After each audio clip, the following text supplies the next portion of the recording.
613. I had 613 rules to follow. Can you imagine that? Can you even understand how many that is? And I knew every one of them, and I followed them, mostly. So there I am, sitting across from Jesus. And he looks at me and says, "Nicodemus, it's not about the rules." I'm paraphrasing him, but essentially that's what he's saying. It's not about the rules. Not about the rules. Look at this from my perspective. I'd seen him come in the day before, and he had turned the temple upside down. This is the place, mind you, that I'd spent my life preserving. So you can imagine how much I wanted to have a talk with him in a secluded place at nighttime. How would you feel if someone said to you, someone you respected, they tell you that everything that you'd dedicated your life to had missed the mark completely? You're a fool. That's how you feel.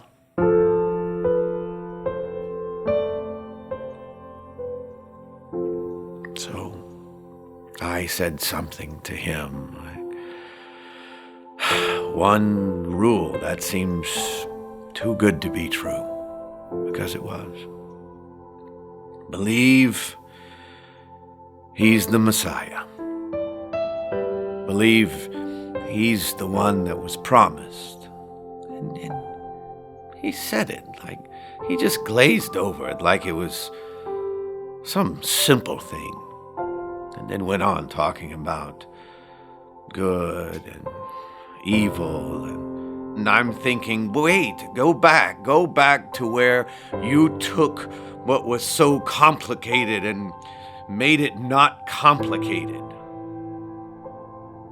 My whole life was in those complications. My religion was in those complications. Making sure to follow the details of the laws. I made sure that every T was crossed.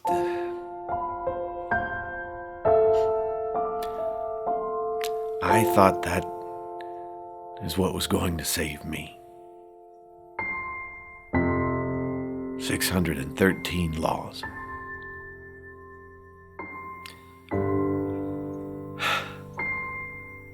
I was wrong.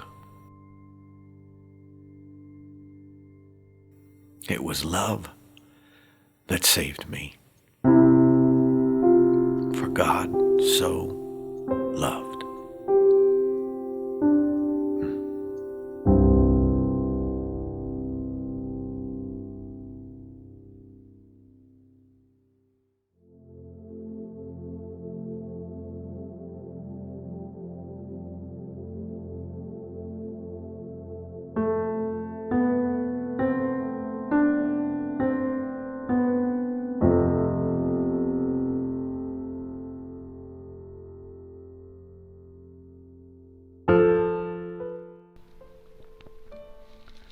Imagine 613 commandments. Visualize you have known them all. It has been the basis of your faith since you were a little one. That makes me wonder how I deal with the 15. The 10 commandments that have been a part of my upbringing with the same fervor. Some have interpreted the important commandments as being like a yoke. Controversy arises when determining which ones are more worthy of our attention. When Jesus said, "My yoke is easy and my burden is light," I believe he was trying to explain it's not about the rules, it's about God. When the Pharisees went to Jesus and said, "Which is the greatest commandment?" they weren't interested in his opinion. This was a verbal trap.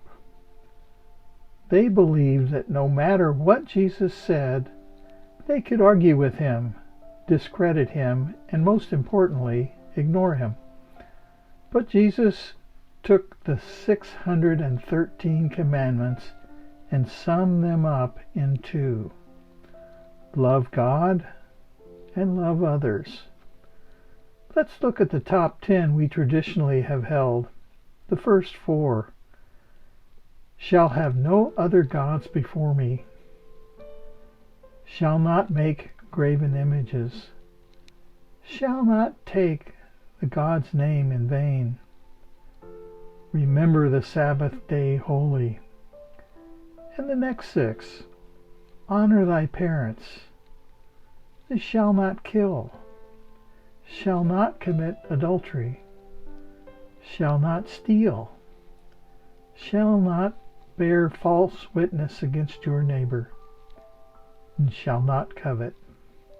The first 4 are about loving God, and the last 6 are about loving each other. So the attempts of the Pharisees to trap Jesus only resulted in leaving them speechless with no cause for debate. In the video, Nicodemus says something very profound. He says, "My whole life was," and then pauses for a moment. "No, my religion was in the complications, all the details of the law." How often do we get caught up in being religious that we forget to be the servant followers, wanderers in the way as the path? Jesus is saying, this, right here, right now, is the church. These are my people, all of us, the marginalized, the indecisive, the makers of clutter. We eat with the wrong forks, rules, and more rules. Lord only knows what we have to complain about. This is church, this ragtag gathering of people, not the set of rules. Jesus explained to Nicodemus, the kingdom of God is already here. Heaven is here, right now. And we call it the kingdom even if we don't comprehend what that is. It's not a destination, it's a journey. Nicodemus, so afraid of what others might say, meets Jesus at night. And in his dialogue with Jesus, Nicodemus misses the point because he tries to take Jesus literally. What am I supposed to do? Crawl back inside my mother and be born again?